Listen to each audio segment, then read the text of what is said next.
Can I have general on please? General SP Sinha, ये हर बार बात की जाती है, जैसे ही आपने पिछली बार भी, और उसी दिन मैंने डिसाइड किया कि जब आपने बोला कि मैंने कहा इस पर एक लॉन्ग फॉर्मेट डिबेट करेंगे, जब आपने कहा ऐश्वर्या 62 में कुछ निर्णय गलत लिए गए तो कांग्रेस ने ऐसा ले लिया जैसे पर्सनली। ये भाई अपना खुद का सुपरमार्केट बना के महीने का 10 लाख कमा रहे हैं। हाँ, सिर्फ पैसे वाले नहीं, आप भी कर सकते हैं।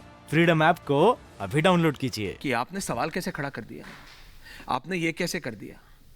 पर भाई, अगर एक फौजी एनालाइज नहीं कर सकता कि ये डिसीजन उस समय सेना के साथ गलत लिया, तो कौन डिसाइड करेगा? दुष्यंत नगर की मैं?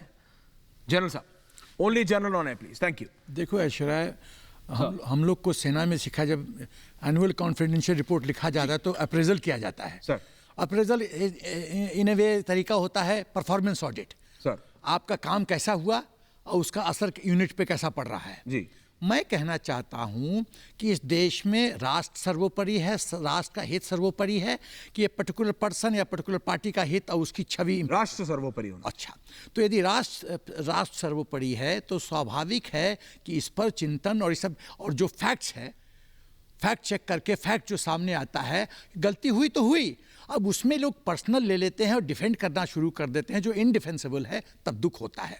देखिए, इंडियन मिलिट्री एकेडमी में हमारा चेटुड हॉल में लिखा हुआ है, the interest of nation comes first and is foremost, the unit you are in comes next, and the troops you command comes next, your own interest comes is least important and comes last. ये unfortunately Hindustan के political system में मैं नहीं देखता हूँ। देखिए, 62 क्यों गलती मैं मानता हूँ और बहुत भारी भूल। पहली बात, जब एयर पावर इस्तेमाल किया जा सकता था, जो कि वॉर की जो दिशा बदल देता, क्यों नहीं इस्तेमाल किया गया? जब आपके पास हथियार है, क्यों नहीं इस्तेमाल किया उसकी? पहली बात। दूसरी बात, आप हिंदी चीनी भाई भाई करते रहे।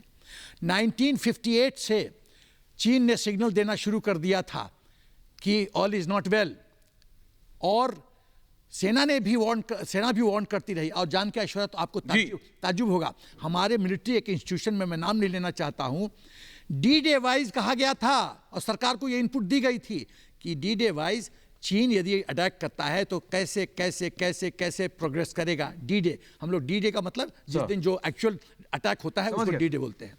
नहीं, पब्लिक के लिए बता रहा हूं। तो D+1 में क्या होगा, D+2 में क्या होगा। Thank you sir. वो डेट वाइज आर्मी ने प्रेजेंटेशन दिया था, उसको डिसरिगार्ड कर दिया गया। आप पंचशील साइन करते हैं, नतीजा होता है 62। आप सेना को न एम्यूनिशन देते हैं, न कपड़ा देते हैं, न गर्म चीज देते हैं, न बूट्स देते हैं, न इक्विपमेंट देते हैं, न जैकेट देते हैं, न हाई एल्टीट्यूड का मतलब जो पूरा ठंड का जो गियर होता है, जी, वो नहीं देते हैं। आपका लॉजिस्टिक्स सब नहीं है, इंफ्रास्ट्रक्चर डेवलप नहीं है। देखिए, आप जो ही 1947 में जब देश को जब स्वतंत्रता मिली, तो जो लेफ्टिनेंट जनरल एक ब्रिटिश आर्मी के थे, वो नेहरू जी के पास गए। उन्होंने कहा कि हिंदुस्तान का फ्यूचर डिफेंस पॉलिसी क्या है, आप मुझे ब्रॉड डायरेक्शन दीजिए ताकि मैं वो पेपर बनाऊं।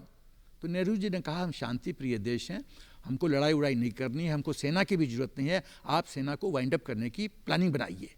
वाह, आप समझ सकते हैं ये सोच। थ्रेट परसेप्शन, मैंने हम लोग को आर्मी में सिखाया जाता है थ्रेट परसेप्शन। आज हम 2.5 फ्रंट वॉर सिनेरियो की जो बात करते हैं वो क्या है? थ्रेट परसेप्शन पे है। हमारा दुश्मन चीन है, हमारा दुश्मन पाकिस्तान है, और इंटरनल में कुछ जयचंद हैं जो समस्या खड़ा कर सकते हैं, उनके लिए भी सेना तैयार है।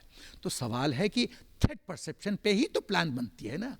जब आपका थ्रेट परसेप्शन ही जीरो है कि ऐसा हो ही नहीं सकता क्योंकि हम शांति प्रिय देश हैं, तो बेसिक आपका प्रीमाइस गलत है, आप बेसिक मुद्दा पे भटक रहे हैं। 62 वॉर, उसके बाद क्या हुआ? उसके बाद नेहरू जी को होश आया कि जी सिर्फ दोनों जनरल्स को रखिएगा शुरुआत में, जी जनरल। उसके बाद नेहरू जी को लगा कि वो तो पूरी गलत रास्ते पे चले गए हैं, तो सेना को भाई डिसबैंड मत करो। उसके बाद जो हमने जो चीन को सबक सिखाया नथुला वगैरह में, चीन समझता था वही 62 की सेना है। अब चीन को होश ठिकाने आया। एक चीज बताइए, उसके बाद मैं 71 का उदाहरण देना चाहता हूं। मैं राष्ट्रहित की सिर्फ बात कर रहा हूं। 71 का उदाहरण देना चाहता हूं। जब हमने 93,000 प्रिजनर्स कैप्चर किया और जुल्फिकार अली भुट्टो शिमला में आए, तो सेना ने कहा था, पाकिस्तान की सेना ने, कि जो इंदिरा मांगती है दे दो, लेकिन खाली हाथ मत आना। इसका मतलब संदेश बहुत था, खाली हाथ आओगे तो कष्ट हो जाएगा तुमको। क्या हुआ? 93,000 हमने बिना शर्त के लौटा दिया। जब बाबू जगजीवन राम कह रहे थे, जब जुल्फिकार ने कहा कि इंदिरा जी ने कहा कि Kashmir is not a issue, आप एडमिट कीजिए, तो ये पॉलिटिशियन चालाक होते। जुल्फिकार बोला हाँ आई एडमिट कि इज नॉट ए इशू। तो जगजीवन राम जी ने कहा कि लिखित में लो मैडम। तो एक मैं नाम नहीं लेना चाहता हूँ, ये कांग्रेस के बहुत बड़े इंपॉर्टेंट लीडर ने कहा नहीं नहीं ये पाकिस्तान को उसकी इज्जत पे ठेस पहुंचेगा। अरे यार, पाकिस्तान के अंतरराष्ट्रीय स्तर पे ये इमोशंस की बात कहाँ गई? राइट जनरल सेना, you have to be ruthless. Absolutely general सेना। मैं आज किसी को प्लीज प्लीज 30 सेकंड और लूंगा, आज बहुत है। मैं सॉरी, मैं कहना चाहता हूँ, यदि मैं प्राइम मिनिस्टर होता उस दिन शिमला में, तो मैं बताता हूँ कि यशवरा भाई क्या करता। मैं भुट्टो को साफ संदेश देता, पीओके दे दे, बलूचिस्तान दे दे, सिंध दे दे, हमारे जो 27 एयरफोर्स के ऑफिसर्स जो तुम्हारे जेल में वो दे दे, और भी जेल में हमारे जितने फौजी हैं दे दे, और ठीक है ले जा अपने 93 को। क्यों नहीं हमने किया? हमने खून बहाया। ये भाई अपना खुद का सुपरमार्केट बना के महीने का 10 लाख कमा रहे हैं। हाँ, सिर्फ पैसे वाले नहीं, आप भी कर सकते हैं। फ्रीडम ऐप को अभी डाउनलोड कीजिए।